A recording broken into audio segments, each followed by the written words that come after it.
សួស្តីប្រិយមិត្តអ្នកស្ដាប់ទាំងអស់គ្នាស្វាគមន៍មកកាន់ Channel សំណេរព្រឹកព្រួយដែលនាំមកជូននៅរឿងនិទានបែបភ័យរន្ធត់អាចកំបាំងនិងរឿងរ៉ាវដែលមិនអាចពន្យល់បានបើអ្នកកំពុងស្ដាប់នៅពេលយប់សូមបិទភ្លើងឲ្យស្រអាប់ពាក់កាសហើយត្រៀមខ្លួនចូលទៅក្នុងរឿងមួយដែលប្រហែលជាកំពុងកើតឡើងនៅក្បែរអ្នកដោយមិនដឹងខ្លួនថ្ងៃនេះយើងនឹងស្ដាប់រឿងមានចំណងជើងថា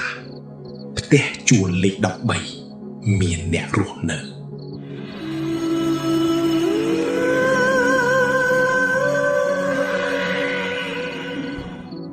ចុងក្រុងមួយមានផ្ទះជួលចាស់ៗជាប់គ្នាជាជួរគ្រប់ផ្ទះសុទ្ធតែមានអ្នកជួលរស់នៅលើកលែងតែផ្ទះមួយផ្ទះលេខ13មនុស្សនៅទីនោះតែងនិយាយថាផ្ទះនេះគ្មានអ្នកជួលអស់ជាច្រើនឆ្នាំមកហើយប៉ុន្តែរាល់យប់ពន្លឺនៅក្នុងផ្ទះតែងតែភ្លឺឡើងហើយគេឮសំឡេងមនុស្សដើរបើកបិទទ្វារនិងនិយាយគ្នាដូចជាមានគ្រួសារមួយរស់នៅខាងក្នុងតែបញ្ហាគឺ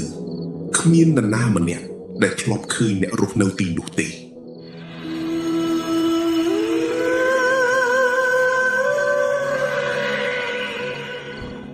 តារាជាបុរសវ័យ28ឆ្នាំដែលទៅផ្លាស់មកធ្វើការនៅទីក្រុងបន្ទាប់ពីស្វែងរកផ្ទះជួលជាច្រើនថ្ងៃគាត់បានរកឃើញបន្ទប់ជួលតម្លៃសមរម្យនៅចុងផ្លូវស្ងាត់មួយម្ចាស់ផ្ទះជួលគឺជាស្ត្រីចំណាស់ឈ្មោះយាយស្រីមុំ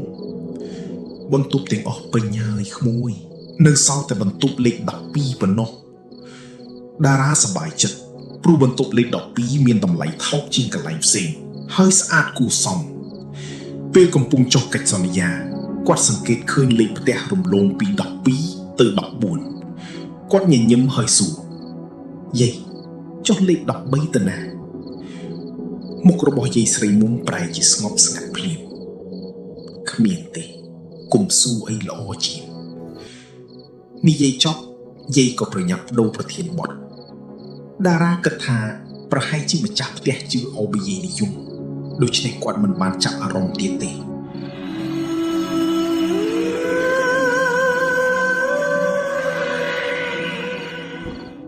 យប់ដំបូងខ្យល់ត្រជាក់បក់ចូលតាមបង្អួចម៉ោង7:12យប់តារាកំពុងអានសៀវភៅស្រាប់តែឮសំឡេងក្រឹកដូចជាមាននរណាម្នាក់ដើរនៅផ្ទះក្បែរគាត់គិតថាប្រហែលអ្នកជួលផ្សេងនៅមិនទាន់ដេកប៉ុន្តែបន្តិចក្រោយមកសំឡេងក្មេងស្រីម្នាក់សើចតិចបន្ទាប់មកមានសំឡេងបុរសនិយាយអ្វីមួយដែលស្ដាប់មិនច្បាស់តារាចាប់ផ្ដើមឆ្ងល់គាត់បើកវាំងនោនមើលតាមបង្អួចផ្ទះក្បែរបន្ទប់គាត់គឺផ្ទះលេខ13ក្នុងផ្ទះមានពន្លឺពណ៌លឿងភ្លឺស្រទន់ស្រមោលមនុស្ស4នាក់កំពុងអង្គុយជុំគ្នាហាក់ដូចជាកំពុងញ៉ាំអាហារពេលល្ងាចតារាញញឹមអូមិនដូចយាយនិយាយទេតើតែអ្វីដែលចម្លែក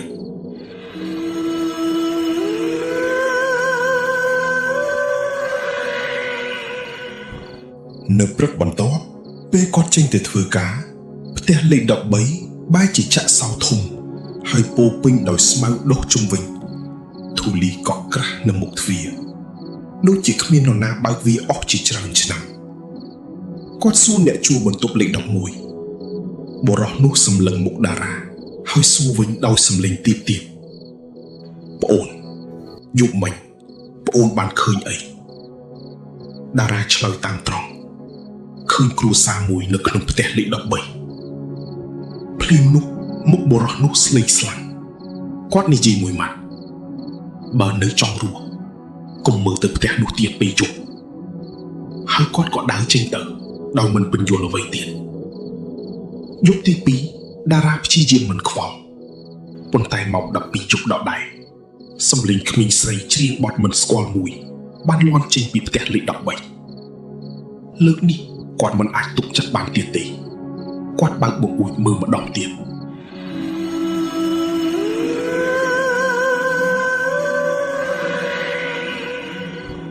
ពន្លឺនៅក្នុងផ្ទះភ្លឺជាងមុន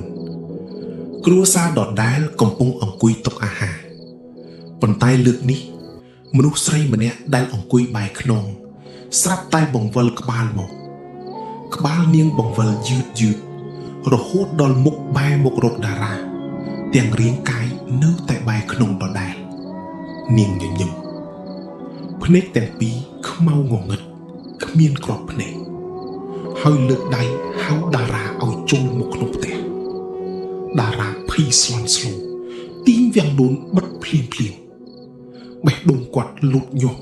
រហូតដល់ស្ទើរតែដកដង្ហើមមិនរួចប៉ុន្តែអ្វីដែលធ្វើឲ្យគាត់ត្រជាក់ឈាមជាងគេគឺសំឡេងគោះទ្វារវាមិនមែនចេញពីផ្ទះលេខ13ទេតែចេញពីទ្វារបន្ទប់របស់គាត់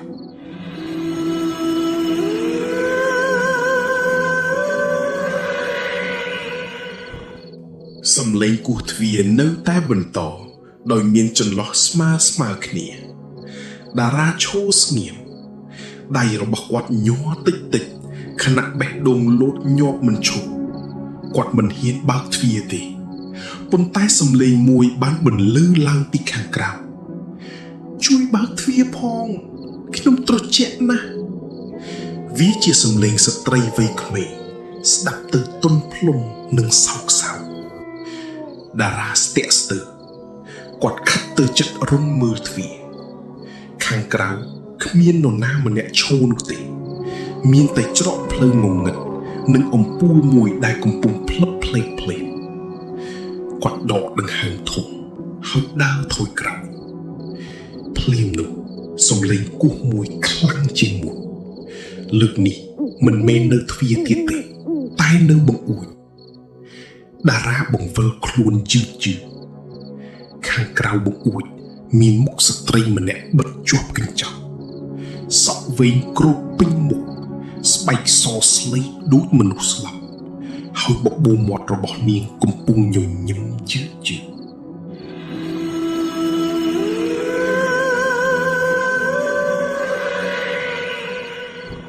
តែមួយបព្រិចភ្នែកនាងក៏បាត់ខ្លួន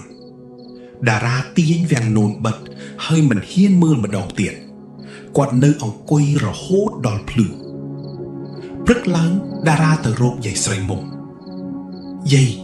ផ្ទះលេខ13មានរឿងអ្វីកើតឡើងយាយស្រីមុំស្ងៀមយូរមុននឹងនិយាយដោយសំឡេងញ័រក្មួយមុននេះជាង10ឆ្នាំមានគ្រួសារមួយរស់នៅទីនោះប្តីប្រពន្ធនិងកូនស្រីតូចម្នាក់មានយប់មួយអ្នកជិតខាងឮសំឡេងស្រែកប៉ុន្តែគ្មានអ្នកណាហ៊ានចូលទៅមើលព្រឹកឡើងគេឃើញផ្ទះបិទជិតពេលប៉ូលីសបំបែកទ្វារចូលយាយឈប់និយាយហើយដកដង្ហើមវិញគ្មានសាកសពទេគ្រួសារនោះបាត់ខ្លួនទាំងអស់ប៉ុន្តែតុបាយនៅតែរៀបចំដូចជាពួកគេកំពុងញ៉ាំអាហារ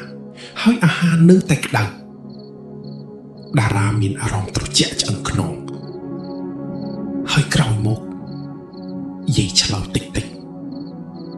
អ្នកណាដែលឃើញគ្រួសារនោះមិនយូរប៉ុន្មាននឹងត្រូវគេហៅឲ្យចូលផ្ទះលេខ13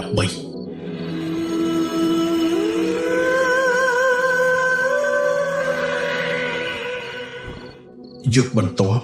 តារាព្យាយាមមិនមើលទៅផ្ទះនោះទៀតគាត់បិទវាំងនូននិងបិទភ្លើងទាំងអស់ប៉ុន្តែម៉ោង12យប់ដដែលក្លិនម្ហូបឈ្ងុយសាយចូលក្នុងបន្ទប់ដូចជាមាននរណាកំពុងចម្អិនអាហារថ្មីបន្ទាប់មកមានសំឡេងក្មេងស្រីនិយាយយ៉ាងស្រាលប៉ាអ្នកជិតខាងមកដល់ហើយតារាបើកភ្នែកភ្លាមសំឡេងនោះមិនមែនមកពីខាងក្រៅទេវាមកពីក្រោមគ្រែរបស់គាត់មិនហ៊ានងើបចុះមើលឡើយគាត់បិទភ្នែករងចាំឲ្យព្រឹកមកដល់តែសំឡេងនោះនៅតែបន្តម៉ាក់គាត់មិនព្រមចុះមកទេអ៊ីចឹងយើងឡើងទៅរកគាត់វិញភ្លាមនោះគ្រែដែលតារាកំពុងដេកចាប់ផ្ដើមញ័រយឺតដូចជាមានដៃជាច្រើនកំពុងលើកវាពីក្រោមតារាស្រែកដោយភាពភ័យខ្លាច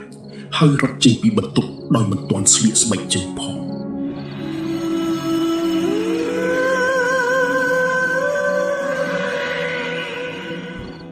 នៅពេលរត់កាត់ផ្ទះលេខ13ទ្វារដែលតែងតែបិទជិតបានបើកចំហបន្តិចដោយខ្លួនឯងពន្លឺពណ៌លឿងចាស់ចាស់បំភ្លឺចេញពីខាងក្នុងហើយសំឡេងមនុស្សជាច្រើននិយាយព្រមគ្នាចូលមកអាហាររួចរាល់ហើយតារាបិទត្រចៀកហើយរត់ចេញពីទីនោះដោយអស់កម្លាំងតែពេលគាត់ងាកមើលក្រោយជាលើកចុងក្រោយគាត់បានឃើញរឿងដែលធ្វើឲ្យឈាមក្នុងខ្លួនស្ទើរតែកកនៅលើផ្លាកលេខផ្ទះលេខ13បានផ្លាស់ប្ដូរទៅជាលេខ12រីឯបន្ទប់ដែលតារាទៅប្រជិញមកបានក្លាយជាផ្ទះលេខ13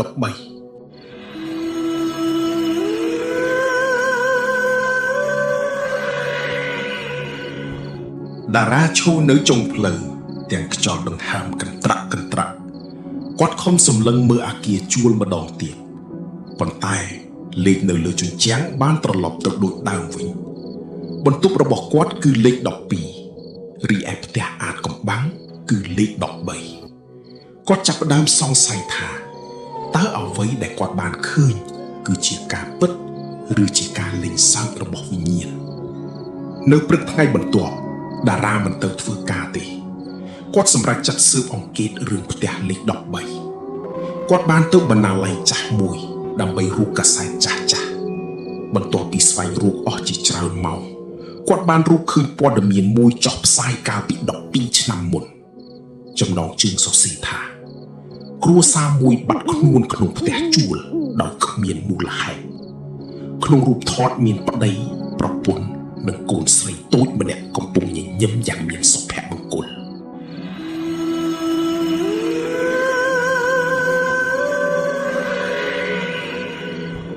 តែពេលតារាសម្លឹងមើលរូបនោះឲ្យច្បាស់ឈាមរបស់គាត់ស្ទើរតែកកបុរសក្នុងរូបមានមុខដូចគាត់ស្ទើរតែទាំងស្រុងខុសគ្នាត្រឹមសម្លៀកបំពាក់ប៉ុណ្ណោះតារាចាប់ផ្ដើមដៃញ័រអ្នកបណ្ណាល័យចំណាស់ម្នាក់ដើរមកជិតហើយនិយាយដោយសំឡេងទាបបើអ្នកបានឃើញរូបនោះមានន័យថាផ្ទះលេខ13បានចាំអ្នកហើយតារាសួរទាំងភ័យលោកដឹងអំពីផ្ទះនោះមែនទេបុរសចំណាស់ងក់ក្បាលផ្ទះនោះមិនដែលនៅកន្លែងដដែលទេវាផ្លាស់ទីទៅតាមអ្នកដែលវាជ្រើសរើសអ្នកណាដែលចាប់ផ្ដើមឃើញគ្រួសារនោះចុងក្រោយនឹងក្លាយជាសមាជិកថ្មីរបស់ពួកគេយប់នោះតារាមិនហ៊ានត្រឡប់ទៅបន្ទប់ជួលទេគាត់ជួលបន្ទប់សន្តាគារតូចមួយនៅម្ខាងទៀតនៃទីក្រុងគាត់គិតថាបើគេចឆ្ងាយពីផ្ទះលេខ13ប្រហែលអ្វីនឹងចប់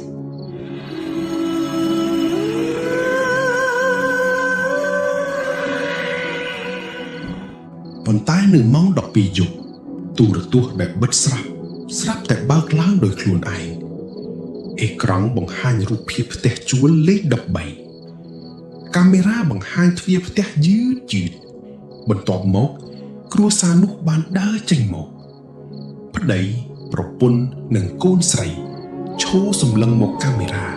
ដោយស្នាមញញឹមដ៏ចម្លែកបន្ទាប់មកបុរសក្នុងគ្រួសារលើកដៃចង្អុលមិនមែនចង្អុលទៅកាមេរ៉ាទេគឺចង្អុលមកកាន់តារាភ្លាមនោះអេក្រង់ប្រែទៅជាខ្មៅមានអក្សរពណ៌សលេចឡើងយឺតត្រឡប់មកផ្ទះវិញស្រាប់តែមានសំឡេងគោះទ្វារបន្ទប់សន្តាគារតារាមិនហ៊ានបើកប៉ុន្តែអ្នកទទួលភ្ញៀវបានទូរស័ព្ទមកលោកតារាមានគ្រួសារមួយមករកលោកពួកគេនិយាយថាជាសាច់ញាតិរបស់លោកតារាស្ទើរតែទម្លាក់ទូរស័ព្ទខ្ញុំគ្មានសាច់ញាតិនៅទីនេះទេគាត់រត់ទៅមើលតាមរន្ធទ្វារ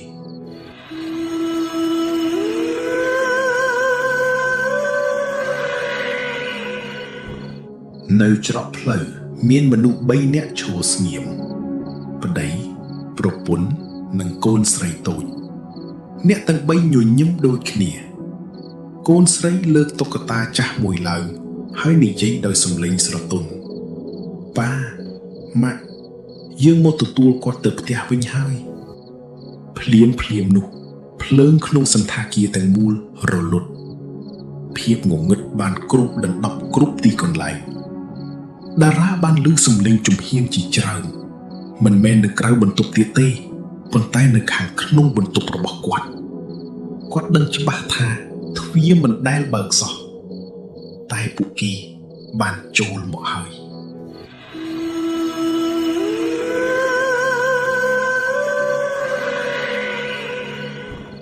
បន្ទប់ទាំងមូលងងឹតសូន្យតារាឈរនឹងថ្កល់មិនហ៊ានសូម្បីតែងាកក្រោយសំឡេងដង្ហើមត្រជាក់កាន់តែខិតជិតមកពីក្រោយខ្នងគាត់បិទភ្នែកហើយសូត្រអ្វីដែលចាំបានពីកុមារភាពមួយសន្ទុះក្រោយភ្លើងបានភ្លឺឡើងវិញបន្ទប់ទំនេរស្ងាត់ជ្រងំ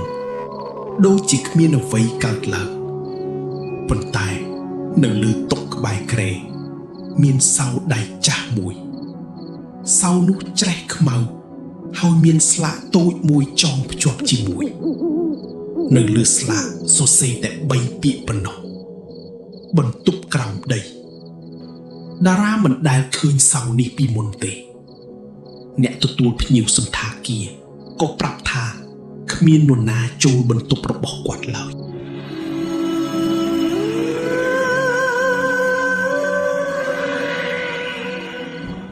ព្រឹកឡើងតារាត្រឡប់ទៅផ្ទះជួលវិញ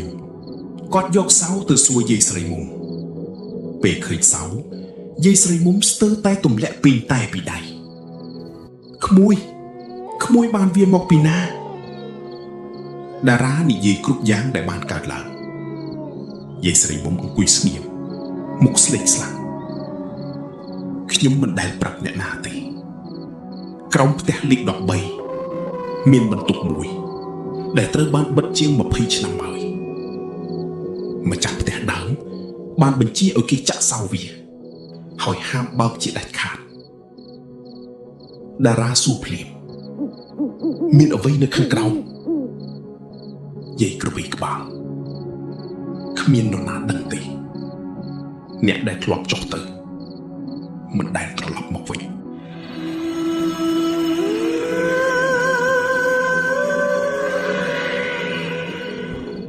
នៅយប់នោះតារាមិនអាចទប់ចិត្តបានគាត់យកពិលនិងសោដៃដើរទៅផ្ទះលេខ13ចម្លែកណាស់ទ្វារផ្ទះបើករងចាំគាត់រស់ជាស្រេចខាងក្នុងស្ងាត់ខ្លាំងរហូតឮតែសំឡេងនាឡិកាចាស់ដើរតុក្នុងបន្ទប់ទទួលភ្ញៀវនៅតែរៀបចំចានបាយ4អាហារមើលទៅដួសទើបតែចម្អិនថ្មីតារាដើរឆ្លងកាត់ផ្ទះយឺតនៅក្រោយទូឈើធំមួយ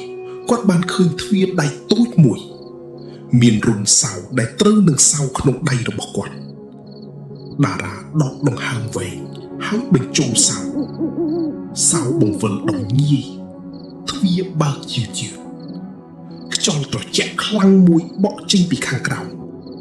ចណ្ដើរចាស់នាំចុះទៅក្នុងភាពងងឹតតារាបើកពិលហើយដាវចុះមួយជំហាន2ជំហានសំឡេងទ្វារខាងលើបិទផាំងគាត់រត់ទៅទីទ្វារប៉ុន្តែវាជាប់ចិត្ត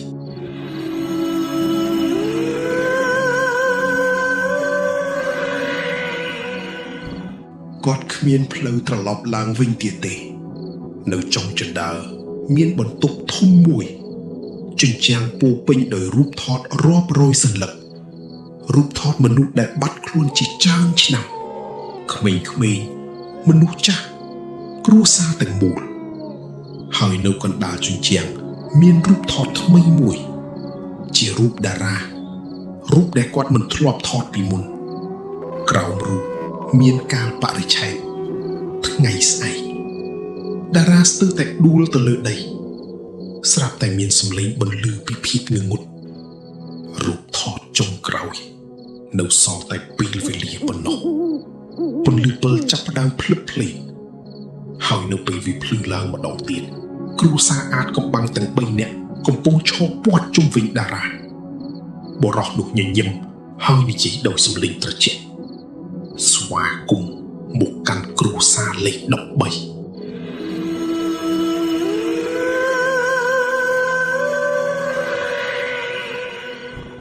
តារាឈរត្រឹងនៅកណ្ដាលបន្ទប់ក្រោមដីនៅជុំវិញគាត់គឺគ្រួសារអថាកំបាំងទាំង3នាក់ដែលកំពុងញញឹមដោយគ្មានពាក្យសម្ដីបុរសម្នាក់ដើរចេញមកមួយជំហានកុំភ័យអីយើងក៏ធ្លាប់ដូចអ្នកដែរកាលពីដំបូងយើងគ្រាន់តែជាអ្នកជួលធម្មតាស្ត្រីនោះបន្តទាំងសម្លេងសោកសៅប៉ុន្តែថ្ងៃមួយយើងបានបើកទ្វារដែលមិនគួរបើកហើយផ្ទះនេះបានយកព្រលឹងរបស់យើងទុកជារៀងរហូតតារាសួរទាំងញ័រសម្លេងបើអញ្ចឹងតើខ្ញុំអាចចេញពីទីនេះបានទេកូនស្រីតូចម្នាក់អោបតុក្កតាចាស់របស់នាងហើយនិយាយតិចមានតែអ្នកដែលរកឃើញម្ចាស់ពិតរបស់ផ្ទះនេះប៉ុណ្ណោះទើបអាចបញ្ចប់បណ្ដាសាបានភ្លាមនោះជញ្ជាំងបន្ទប់ចាប់ផ្ដើមរញ្ជួយរូបថតរាប់រយសន្លឹកបានធ្លាក់ចុះមកលើឥដ្ឋ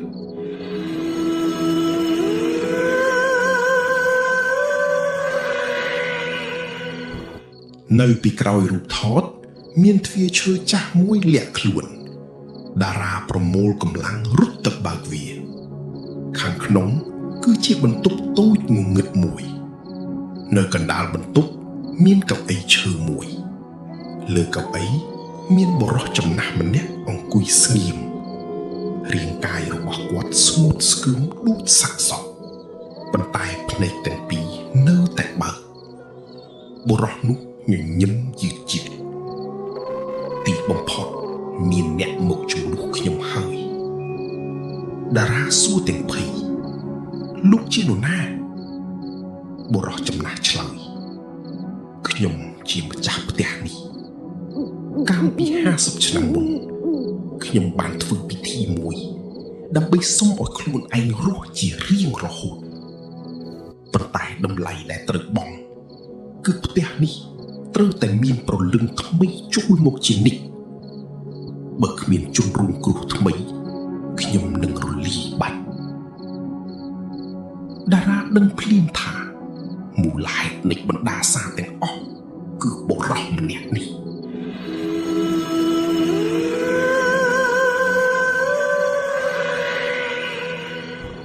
គាត់នឹកឃើញសោដែកចាស់ដែលនៅជាប់នឹងខ្សែក្រវ៉ាត់របស់គាត់លើសោមានអក្សរតូចមួយដែលគាត់មិនធ្លាប់ចាប់អារម្មណ៍បិទជារៀងរហូតដោយមិនស្ទាក់ស្ទើរតារាបានយកសោនោះចាក់ចូលក្នុងប្រអប់ដែកតូចមួយនៅក្រោមកៅអីភ្លាមនោះបន្ទប់ទាំងមូលញ័រយ៉ាងខ្លាំងសំឡេងស្រែករាប់រយបានបន្លឺឡើងពេញផ្ទះបុរសចំណាស់ស្រែកដោយកំហឹងទេកុំបិទវាសោបង្វិលមួយជុំពន្លឺពណ៌សភ្លឺចាំងពេញបន្ទប់វិញ្ញាណទាំងអស់ចាប់ផ្ដើមរលាយទៅជាផ្សែងស្រាលគ្រួសារទាំង3នាក់ងាកមកញញឹមជាលើកចុងក្រោយបុរសនោះនិយាយអរគុណដែលបានដោះលែងពួកយើងកូនស្រីតូចក្រវីដៃលាតារាបន្តិចម្ដងពួកគេបានបាត់ទៅក្នុងពន្លឺចំណែកបុរសចំណាស់រាងកាយរបស់គាត់បានคล้ายជាធូលីហើយរលាយបាត់ទាំងស្រុង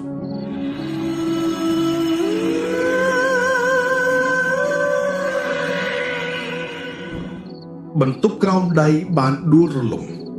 តារារត់ចេញពីផ្ទះយ៉ាងលំបាកនៅពេលគាត់ចេញមកដល់ខាងក្រៅព្រះអាទិត្យព្រឹកកំពុងរះផ្ទះលេខ13ដែលធ្លាប់ចាស់ទ្រុឌទ្រោមបានដួលរលំទៅជាគំនរបាក់បែកមួយសប្តាហ៍ក្រោយមកគេបានវាយកំទេចអគារចាស់នោះទាំងស្រុងនៅលើដីនោះគេបានសង់សួនទូចមួយមនុស្សលែងនិយាយអំពីផ្ទះលេខ13ទៀតហើយតារាក៏ផ្លាស់ទៅរស់នៅទីក្រុងផ្សេងគាត់គិតថាអ្វីបានបញ្ចប់រហូតដល់យប់មួយគាត់បានទទួលសម្បត្តិគ្មានអ្នកផ្ញើខាងក្នុងមានរូបថតមួយសន្លឹកជារូបអគារជួលថ្មីមួយលើទ្វារមានផ្លាកសរសេរថាបន្ទប់លេខ13នៅខាងក្រោយរូបថតមានអក្សរសរសេរដោយដៃថាផ្ទះអាចដួលតែបណ្ដាសាមិនដែលស្លាប់ទេ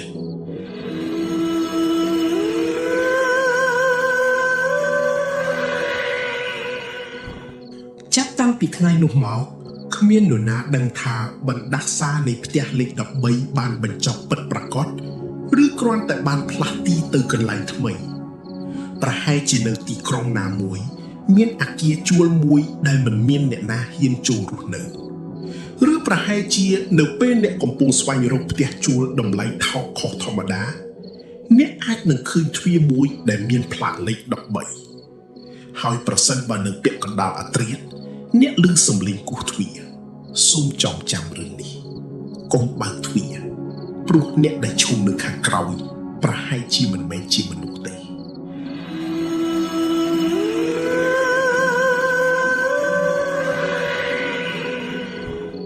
រឿងផ្ទះជួលលេខ13មានអ្នករស់នៅបានបញ្ចប់ត្រឹមនេះសូមអរគុណប្រិយមិត្តទាំងអស់ដែលបានចំណាយពេលស្ដាប់ podcast ពី Channel សំណេរព្រឺព្រួយប្រសិនបើអ្នកចូលចិត្តរឿងនិទានបែបវិញ្ញាណខ្មោចអាចកំបាំងនិងភាពរន្ធត់សូមរងចាំស្ដាប់រឿងថ្មីៗដែលនឹងនាំអ្នកចូលទៅក្នុងពិភពដែលពោពេញដោយអាចកំបាំងនិងអ្វីដែលមិនអាចពន្យល់បានសូមអរគុណហើយសូមឲ្យអ្នកទាំងអស់គ្នាមានរាត្រីដ៏ស្ងប់ស្ងាត់ប្រសិនបើអ្នកមិនឮសំឡេងគោះទ្វារ